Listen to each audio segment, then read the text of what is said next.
surface, a line ain't glisten. We teleport, astral project. Welcome to Hoodies, the podcast. Like, comment, sub, ask. We go with deeper the blast. I don't even know what a lane is. Ain't no lane. Shit ain't no box, or maybe yeah, that's what a lane is. Universal, we the free thinkers. Remove the void of blinkers. Wear the mic, God, tell the truth. Scared men, we call them stinkers. Cause you're dead, stiff, and I got the gift. Keeping the black, right off the rip. And that's on life. If truth was abroad, I would make her my wife. Life in a sauna position. The goddess formed us, listen. Just listen. Hoodies the podcast. With the God, yeah.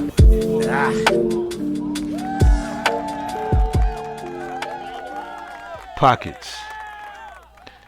Brainwashing is not always the case for us as a people. And I can hear people now disagreeing, but listen, more oftentimes than not, folk know exactly what they're doing. Self-hate, yeah, no doubt. It's a lot of that. It's a lot of self-hate, but that don't necessarily mean, that, people don't know who they are or what they're doing. Right? It's kind of like the whole 5%, okay, for lack of a better term, I'm gonna call it a theory. So 5%ers, please don't feel away. It's for lack of a better term. Let's call it a theory. In fact, it's not a theory. It's just simply the truth, right? You have 100% of the population, right? 100% of the population. You have 85% of that 100 that's deaf, dumb, and blind, have no knowledge of self, they don't know where they come from, they have no smidget of it at all. They don't even know that, this is all a matrix. They don't even know that we're all slaves, right? Then the next you have the 10% who is not deaf, dumb, and blind, who does have knowledge of self, but uses that knowledge, for some personal gain. You can liken a 10%er to, some preachers, some imams, and some woke folk alike. You know what I'm saying? You know what I mean? Preacher preach all kinds of shit and don't mean any of it. They've got knowledge of something bigger and better, but they'll feed off your ignorance for profit. They'll use their knowledge of you not knowing or whatever for their own personal gain, be it monetarily or for simply self-validation. Same thing with imams, same thing with woke folk. And listen, a lot of woke folk aren't necessarily woke. You feel me? Some of them are just pretending, just like clergy. A lot of them are pretending, talking your language, speaking your language to be in your circle. Sometimes they're just talking your language, just speaking that shit you like to hear, just to create a circle. You know what I'm saying? But they ain't really about that life. You see it all the time. 10%ers. You know what I mean? They've got a vast wealth of knowledge, but use that knowledge or pretend or they're disingenuous to get something out of you or for personal gain, right? And I'm probably explaining that all wrong. I mean, in fact, I'm not explaining it wrong, but it probably just didn't come out right. All right, then you have 5%ers who are not deaf, dumb, and blind, who's got knowledge of self. They know what time it is. Brothers and sisters who know that, when you do have that knowledge, then you have an obligation to educate your people, right? So, yeah. So with that said, I do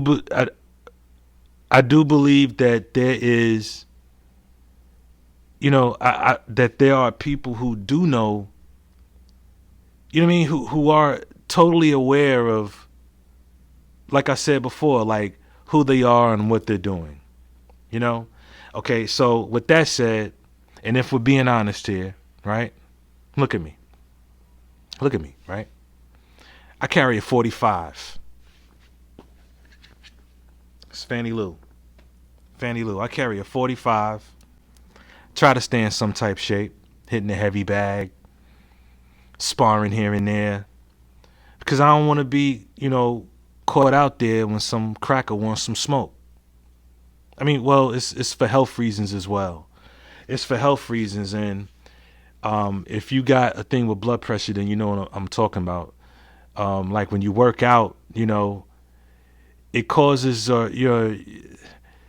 it's better for your blood pressure. I'm not about to get all into all of that, but it's good for your blood pressure to stay active, get your heart pumping, get those capillaries or whatever, get them things expanding. You know what I'm saying? So it's not just for some cracker wants some smoke. It's also for health reasons as well. But anyway, again,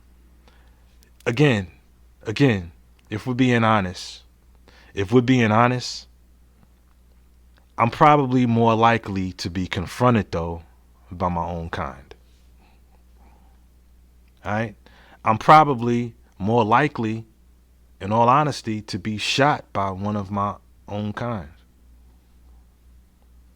You know what I'm saying? And listen, this isn't one of those speeches to where I say that, I've been treated worse by my own people. No, this isn't one of those speeches. I'm not them. This is not that. I don't subscribe to talk like that. But the truth is the truth. Right? We watch videos on the gram. We listen to our favorite woke personality and we get amped. We get angry and a host of other emotions, like, yo, I'm getting strapped. These crackers are crazy. Shit, they ain't gonna catch me out there like I'm out Arbery.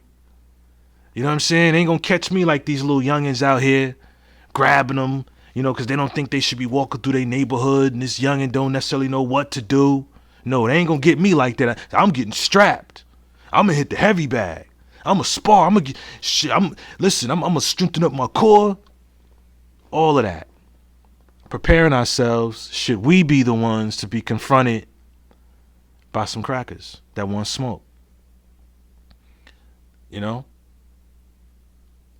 And that's just how we carry it. We want to get ready for these crazy crackers. Right? But what about these crazy niggas? What about these crazy niggas? And I ain't just talking about the brothers either. Sisters get down too. What? They brainwashed? We've lost our name, our God, etc., etc. Listen, man, I'm not saying that those things are not factors. I would never say that. I would never say those things are not factors. But what if the perpetrators, and I'm saying our perpetrators because we're all connected, what if our perpetrators know exactly what they're doing?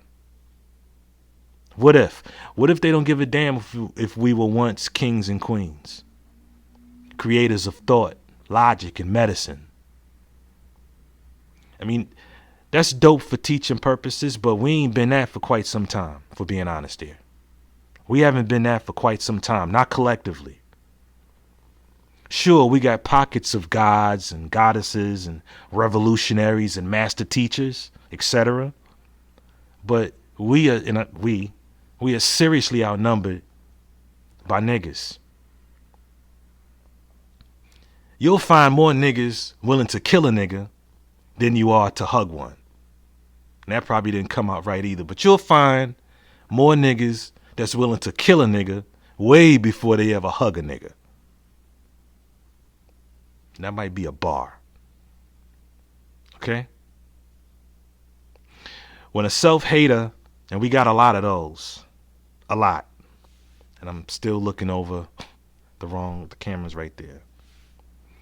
Okay, when you got a self-hater that takes the life of another brother, sister, or sexually violates a child, should we be easy because they brainwashed? Or sleep, since the term woke is is the wave now and has been for like the past 6 years or so? Or should we get them the fuck out of here? Because let's face it, man. Some of our people would never wake up. There are folk upwards in their late 70s and 80s and 90s who still sleep. I ain't gonna get into religion. It almost came out. I was almost about to say that there's some of our elders out there that still think Jesus is coming back to save them, but I'm not gonna do that. I'm fighting it. I'm not gonna do that. However, a lot of our elders are still asleep. That's why, along with, showing love to our elders, I even show love to the ones who really don't have any wisdom. I'm sure somebody's got some. Even a child has a little bit of wisdom based off what little experience they know. You know what I mean? There's some sleep elders. I'll just say that. Not wrote some stuff down just so I can stay on point. But for the self-haters, I say we get them the fuck out of here. I mean, how can we say that we're for the upliftment of the people in our communities, in the communities that we live in, if we act like we don't see what our own folk do? And listen, if you heard the last podcast and you wasn't feeling it, click off. If you heard the last podcast and you had your fill, click off. You know what I'm saying? It's at this very moment that I realize that I'm all for vigilantism. You know what I'm saying? I think we all are to some extent. I think we all are, advocates of vigilantism. Because if somebody violates your child or your mom's or your wife, calling the police is not the first thing that comes to mind. That's for damn sure. Because listen, the police or law enforcement, a lot of them don't even know the culture when they go in these neighborhoods. Not like talking about it. They don't really know the culture. So what to them appears to be threatening ain't necessarily threatening. It could just simply be how niggas talk, how niggas get down. And they'll see it as a threat and pull out and start squeezing. So sometimes, well, not sometimes, all the time, it makes perfect sense for us. And I know that it's Black Pantherish, you know what I'm saying, to, police our own neighborhood. And, I mean, if we're being honest, we're not ready for that. We're not ready for that. Well, let me stop. Because pockets. There are pockets. I made mention of gods, goddesses, revolutionaries, and master teachers. There are pockets. We're just outnumbered by niggas. But there's pockets of brothers and sisters who do get busy, in the black community, in black communities. Again, shout out to New Era Detroit and various other organizations who's got boots on the ground, patrolling the neighborhoods, seeing to it that the kids get back and forth from school. Because not all schools are still virtual. A lot of them have opened up. And they're doing hybrids or whatever. Shout out to, I wrote something down here. Shout out to Neely Fuller Jr. Neely Fuller Jr. wrote this book, and I've made reference to this book once before in another pod. I can't remember which one. But it's called The United Independent Compensatory Code System Concept. Well, the name of the book is called A Compensatory Counter-Racist Code by Neely Fuller Jr. Okay? This book is like a workbook for thought, speech, and or action for victims of racism, white supremacy. Right? So there's a couple things in here that I remembered when I read this a couple years now. Okay, during the existence of white supremacy, racism, the white supremacists, that's racist man and racist woman collectively, systematically train non-white people to have total contempt for the weaknesses in themselves, both individually and collectively. At the same time, the white supremacists systematically train non-white people to be in total awe of the strengths of the white supremacists.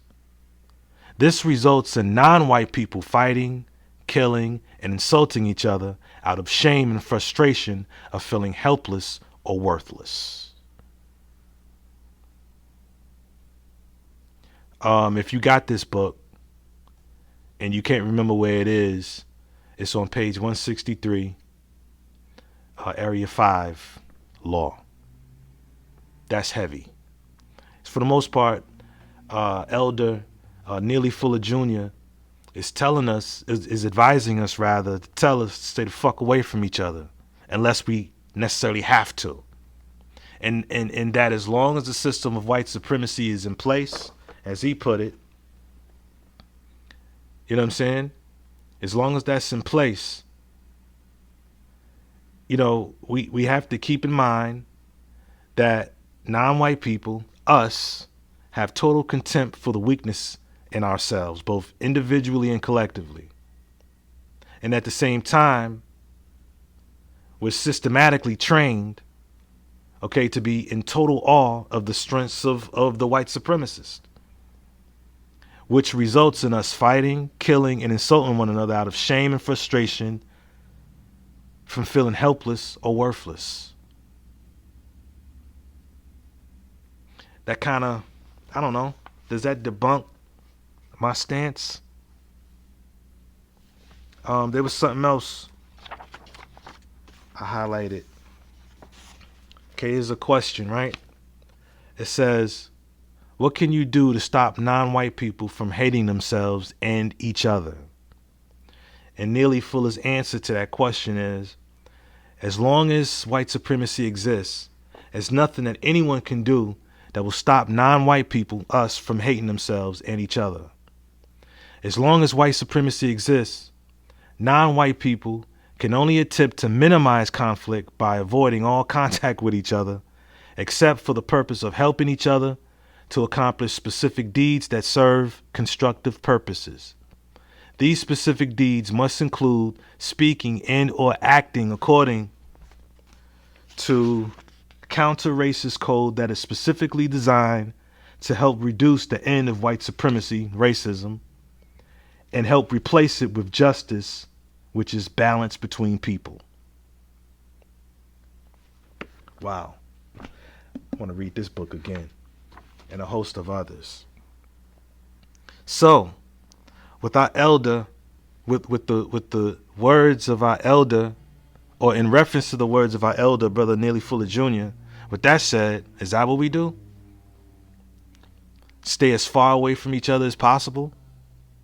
I mean, according to Neely Fuller, we've been trained to crap on each other.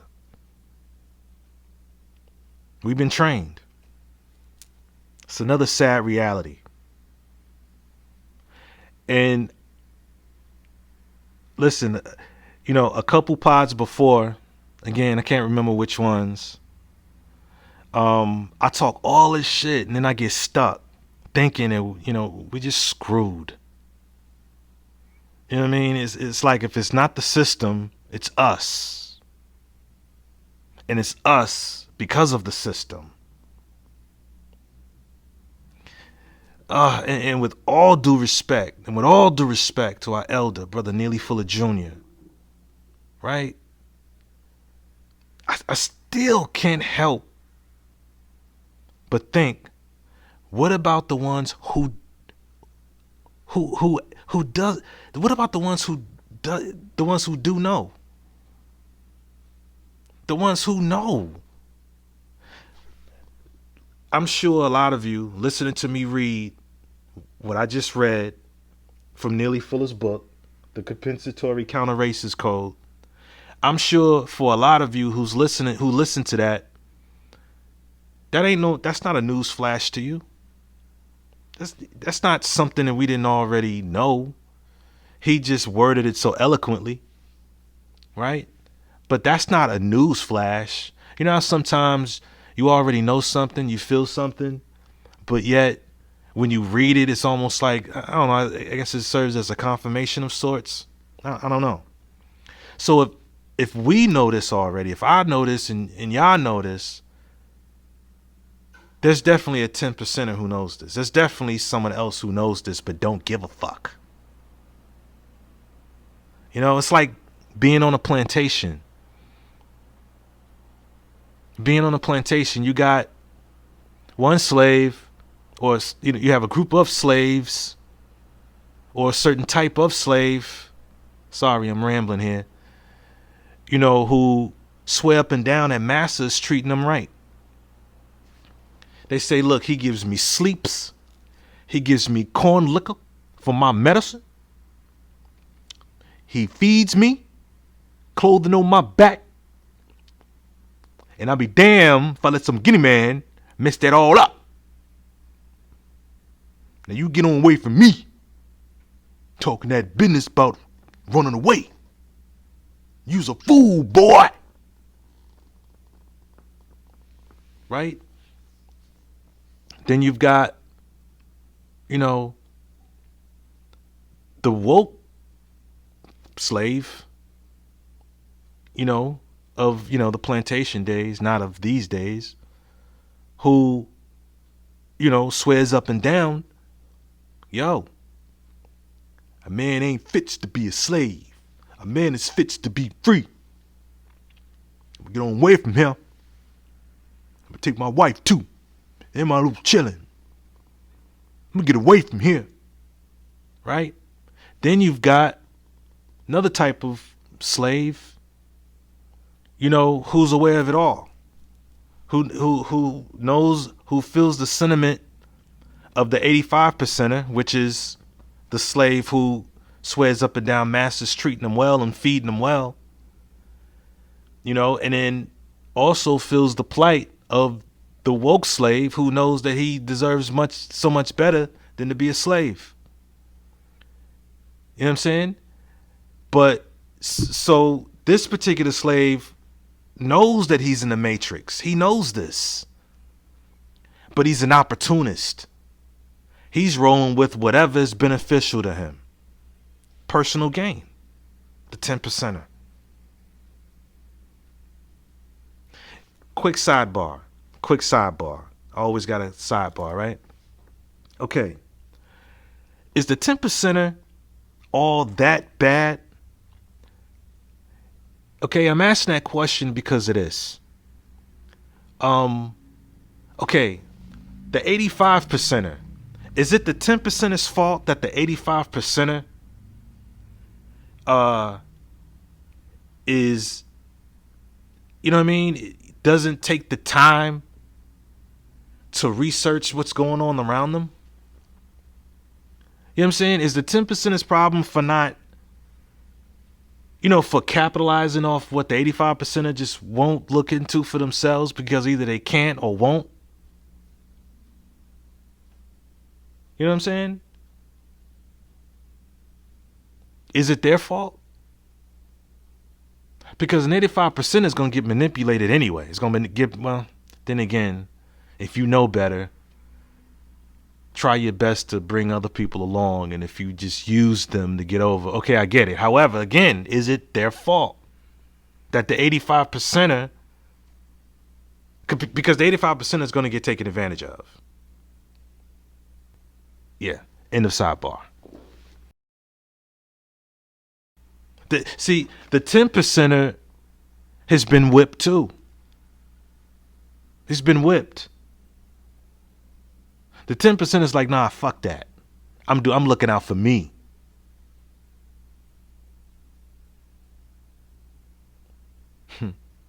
Yeah. Again, pockets.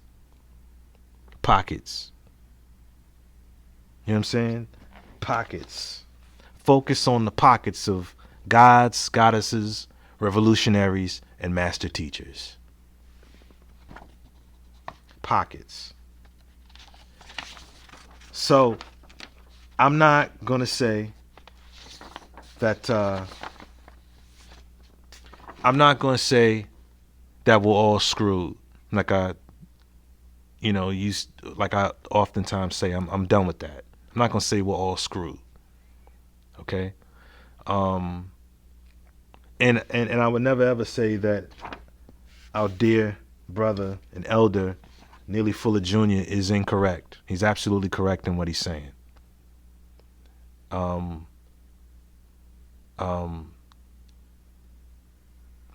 Unless it's something constructive, he's right. That's why I say that mentorship is key.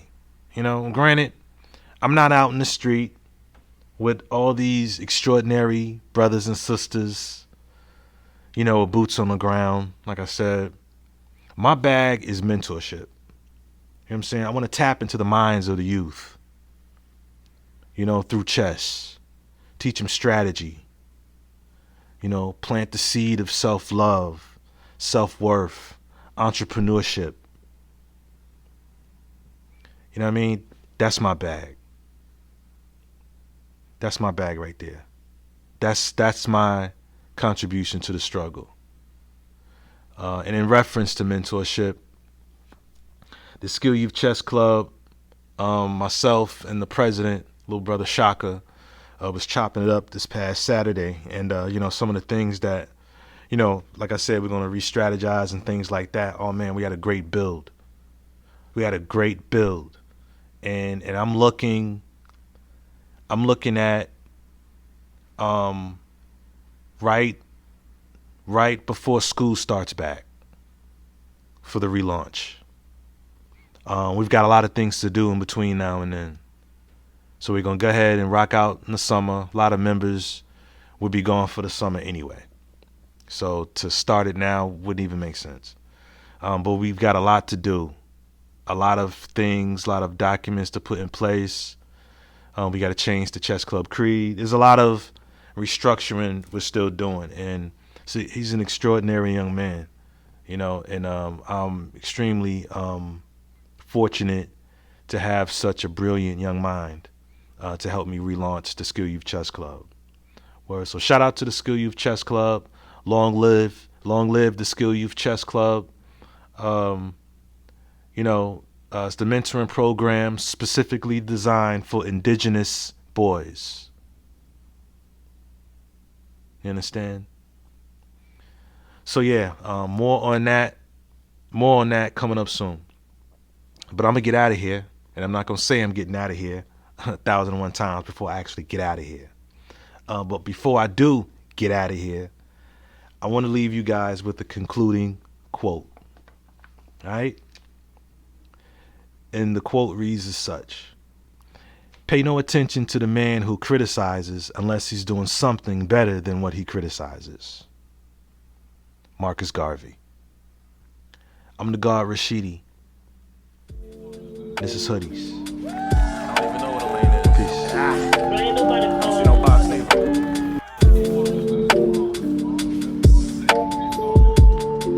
Ain't nobody calling motherfucking phone. Welcome to Hoodies, the podcast. We go deep with the Ain't blast. nobody calling motherfucking phone. I bet everybody like, yo, damn, dude. Wealthy forever again? Wealthy forever again? Yeah, motherfucker. Wealthy forever again. What you in? Gucci? Fendi? It's a black-owned brand. You understand? Black-owned. And not to mention the CEOs is a teenager. Come on, fam. Better get down with it. You know what I'm saying? Wealthy forever. Yeah. Hey.